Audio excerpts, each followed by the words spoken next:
All right, Jeff Schoep, my friend, welcome back to the Derate the Hate podcast. It's been way too long. Episode 70 was the first time we had a conversation, and again, that's been way too long, my friend. How have you been? What's going on with you? Doing really good. It's great to be back on the program, and I'm keeping up with what you're doing. It's amazing work, man. And I've been really busy on this end, trying to make a difference out there in the world and help people wherever I can. That's so cool, man. I've been following your work as well, and I know all the different things you're involved in, and the work that you're doing out there, better in the world, one attitude at a time, just like we're trying to do here on the Derate the Hate podcast. And I appreciate it a lot, man. So the reason I've asked you to join me for this quick DTH quick shot is because of the news this week, the whole debacle that's going on between Turning Point USA and our friends over at Turning Point USA with Charlie Kirk and them, and then the gals over there at the View, and so it all started with this student action summit down in Tampa, Florida, and apparently some, to me, I don't know, but to me, I look at these folks that were outside there protesting, they call them protesters. They're saying they're neo-Nazis, white supremacists, and just a small group of people making some noise. But to me, it looked so out of place. I mean, obviously, Nazis look so out of place anywhere they're at, but it just didn't feel right to me. So, to me, it looked fake. So that's why I wanted to get the scoop from you. No pun intended. But Jeff, what did you see when you saw this mess down there? Because at first, when I look at it, I see these, starch flags. I see these guys in these skull masks and stuff. It just didn't look authentic to me, like some of the stuff that I've seen from the past. So you tell me what your thoughts are real quick on that. So I did see some news coverage of that, and also some of what the View said. And look, I always try to watch all different sides of the news, because, as you know, these days, one news station says one thing, the next news station says something completely different. So I try to investigate this stuff as much as possible. And there was an incident not too long ago.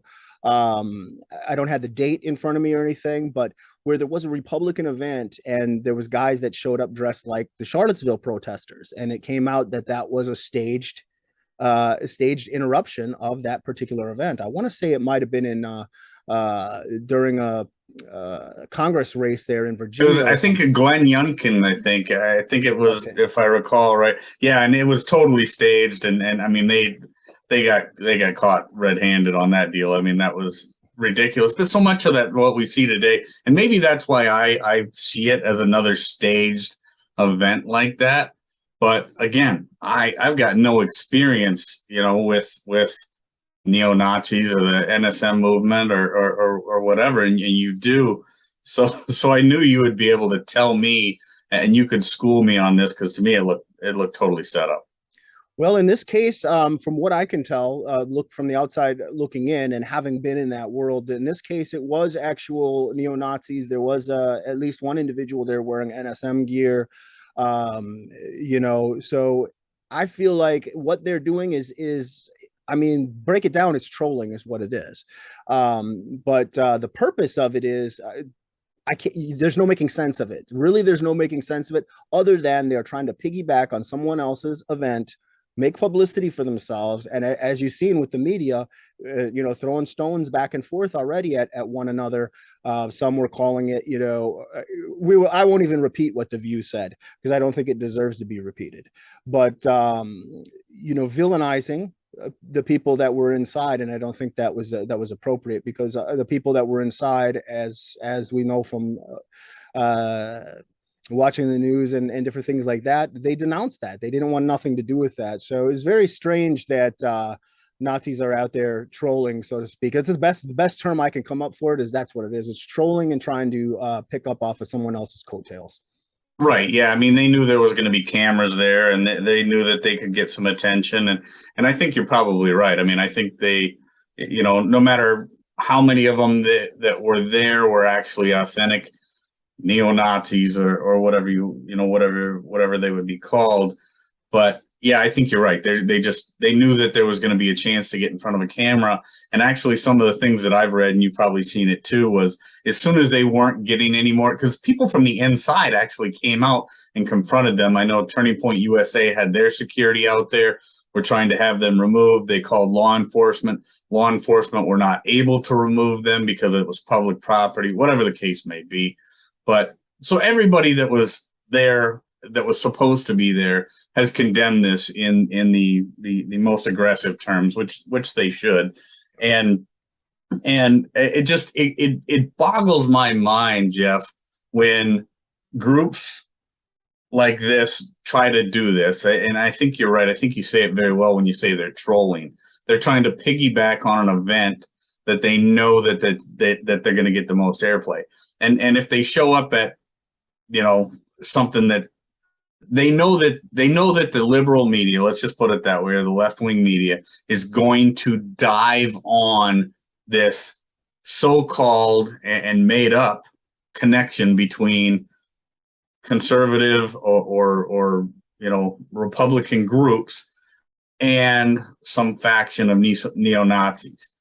There is no, you and I both know that there's never been any, until I got to know you. I had never known a Nazi in my entire life. I really didn't even know I knew they existed, but I thought they existed in the back of, storybooks and stuff like that. It's not a reality in the vast majority of people's worlds. And so these guys, they show up there and they know that they're going to be able to latch on to that so-called connection when there is no connection. Well, and unfortunately too, when they're doing things like that and the media picks up on it and tries to make those connections, it looks bad for the conservatives and everybody involved. And this fits a narrative that where certain people, and I say this about both extremes, I don't want to pick on one side or the other. I'm not going to hammer on the left if I'm not mentioning the right too, but I want to talk about the two extremes, the extreme left and the extreme right. And what happens, when you get that radical, and you start seeing people through a different lens. So the extreme version of the left are saying Nazis and conservatives, same thing. And I know I said I wasn't going to pick on The View, but they alluded to that they were, Oh, they absolutely did. You're not saying anything that's not true. And they had to apologize for it, which I think was good. At least they did that. But sometimes, the damage is already done when false narratives are pushed forward.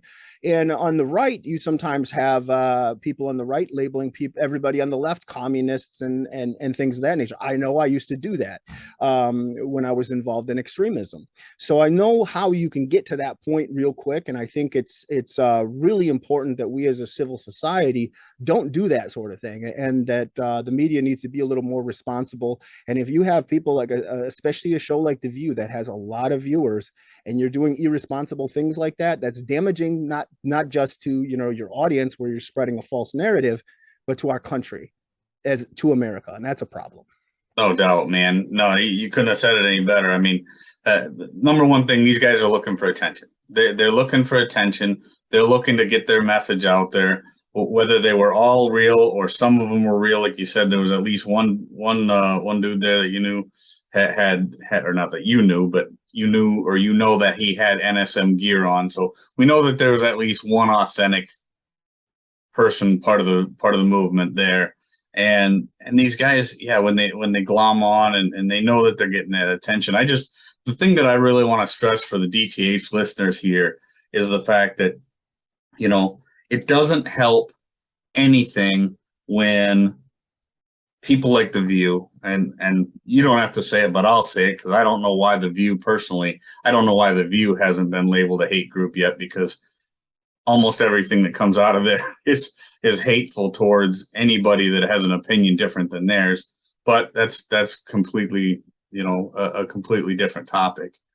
When folks like that do have a large following, do have a large number of people that listen to them and almost hold their words as words of wisdom, that's just increasing the hate between people. And you and I, Jeff, we're out here working hard to derate the hate. We're trying to better the world. We're trying to make attitudes better, and just the same way that these Nazis or neo-Nazis or these hate groups try to glom onto events or whatever that have a large following, or they know that they can get in front of a camera.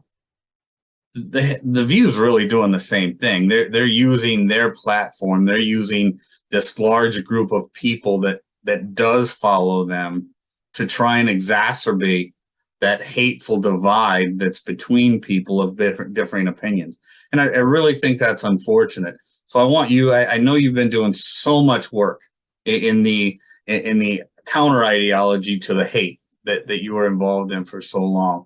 Just talk about the best way that you can look at situations like this, or look at I don't care if it's the situation where the neo-Nazis show up at a student action summit in Tampa and try to glom onto that platform, or you talk about the gals on The View spewing the hate and trying to perpetuate that divide the way that they do. What is the best way to look at those situations, Jeff, and just kind of cleanse yourself of that hateful nonsense, that hateful rhetoric? Well, as far as the Nazis go that were out there, I think the best thing we can do in situations like that is ignore that, because once they to them it's a victory because they got in the press and all that. They don't care if they hurt Turning Point, or they don't care what The View says, and none of that matters to them. What they did to get that attention, it could have been at a baseball game, it could have been at a rock concert, it could have been anywhere, but they got their attention. Mission accomplished for them, and they're in promoting their narrative because they got that press. That was one of the things that I did for years, was learning how to break through and get the organization in the press, for different things. And usually it was through those demonstrations, not necessarily trolling. That's what the NSM does now, but through demonstrations and hitting on hot button issues that's concerning the public. And then the shock and awe idea. And, these guys are out there, waving German Nazi flags around. It's hard, I think, even for the press to go, okay, we're not going to cover this because it's so sensational, right? It's like, who's not going to look at that news story now when they see here we're in America and people are flying these flags, So I think it would still be best not to mention them, because that takes away that so-called victory that they think in their minds that they're getting. Because for them, it's not about the masses, it's about if they could get enough attention, and then they can use that to recruit, even if it means one new member in the area or one new member from somewhere in the country that saw that on the news that joins, says, I want to be part of that. That's what they're looking for. So why hand that to them on a silver platter? That's my take on it. And as far as and I won't, you already said it, but I won't pick on The View too much, but I have, unfortunately, watched some of that, and I do think there's a lot of divisive language on there, and it's divisive, and it is very negative. But there's so much of that in this country right now, and it's coming from both sides, where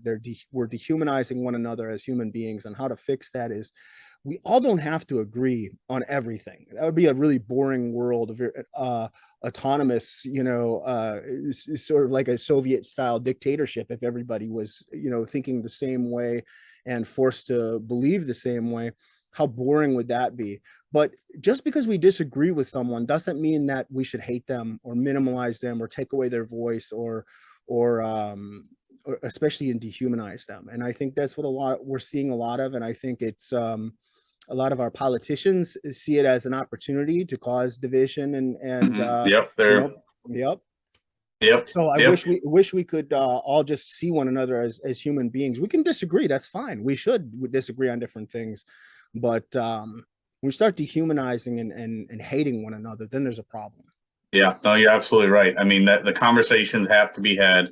That dehumanizing rhetoric, the hyperbolic terms and trying to equate, like you said, trying to equate every person on the left to a communist, or trying to equate, or relate every person on the right to Goebbels. it doesn't do anybody any favors, because what it does is it shuts down that conversation, Jeff.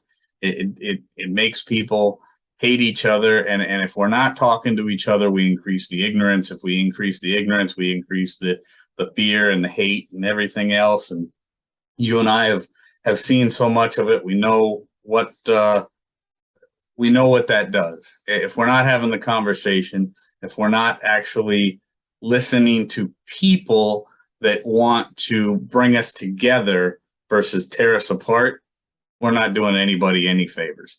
So with that, man, I just wanted to get on here and have a great, quick conversation with my friend Jeff Schoep on this nonsense that happened down in Florida. The great thing is, Jeff, and I think you've probably read it too, was you made such a great point. You said, if you're not putting the cameras on them, they're not going to show up.